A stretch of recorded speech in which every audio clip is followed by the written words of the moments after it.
Barrister साहब ये बताएं कि क्या इलेक्शन कमीशन के पास आपके ख्याल में इख्तियार है कि ज़ाब्ता अखलाक की खिलाफ वर्जी पर किसी भी रुकन को नाअहल कर सके? बिस्मिल्लाहिर्रहमानिर्रहीम, बहुत बहुत शुक्रिया। आदिल साहब, बिल्कुल डिपेंड करता है वो किस स्टेज पे हो, और अगर वाक़तन ड्यूरिंग इलेक्शन कैंपेन जो हैं अगर किसी ने कोई ऐसी इक़दामात उठाए हैं तो उसके ख़िलाफ़ बिल्कुल जो कानून के मुताबिक इक़दामात हैं वो इलेक्शन कमीशन ऑफ पाकिस्तान बिल्कुल ले सकता है, pursuant to the Election Act, the election rules, as well as जो उसकी एक ज़िम्मेदारी है और अवलीन ज़िम्मेदारी ड्राइव करता है 218 के तहत। तो उस तमाम तर प्रोसीडिंग्स में तो ऐसा हमने देखा है कि इन द पास्ट हुआ है, जब फाइन्स भी हुए हैं लोगों को, उनके ख़िलाफ़ प्रोसीडिंग्स भी शुरू हुई हैं, शो कॉज नोटिस भी दिए गए हैं, और फिर उसमें अगर गिल्टी पाए गए हैं तो फिर उसका जो आगे प्रोसीजर होता है वो भी अडॉप्ट किया गया है। तो अब ये इलेक्शन कमीशन ऑफ पाकिस्तान के ऊपर है कि वो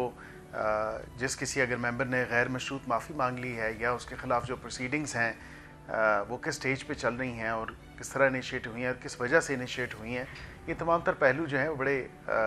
इम्पॉर्टेंट होते हैं, क्योंकि एक तो पहलू उसका वायलेशन ऑफ इलेक्शन कॉन्डक्ट है, वो बिल्कुल बाज़ाब्ता तौर पर कुछ हमारे भी अरकान जो हैं, इवन के मिनिस्टर्स, वो उसके मुर्तकब हुए हैं अलेजडली। मैं ये ज़रूर कहूँगा मुबैना तौर पे वो बिल्कुल उस चीज़ के मुर्तकब हैं, लेकिन कईयों ने वहाँ पे जाके गैर मशरूत माफ़ी भी मांगी है, कई कुछ को फाइन्स भी हुए हैं। अब ये इलेक्शन कमीशन ऑफ पाकिस्तान के ऊपर डिपेंडेंट है कि वो समरी प्रोसीडिंग्स में किस हद तक उस मामले को आगे लेके जाया जा सकता है। What is your observation about this particular case? If I ask you about, ji go ahead, मैं उसी पे ही आ रहा हूँ। If there's something more serious and substantial than just violating the election conduct, मतलब एक तो आपने खिलाफ वर्जी कर दी कि बतौर वज़ीर या बतौर वज़ीर आला अगर आप इलेक्शन कैंपेन के दौरान आप वहाँ पे गए, वो तो बिल्कुल उसकी वायलेशन है इलेक्शन कॉन्डक्ट की, इलेक्शन रूल्स और रेगुलेशंस की,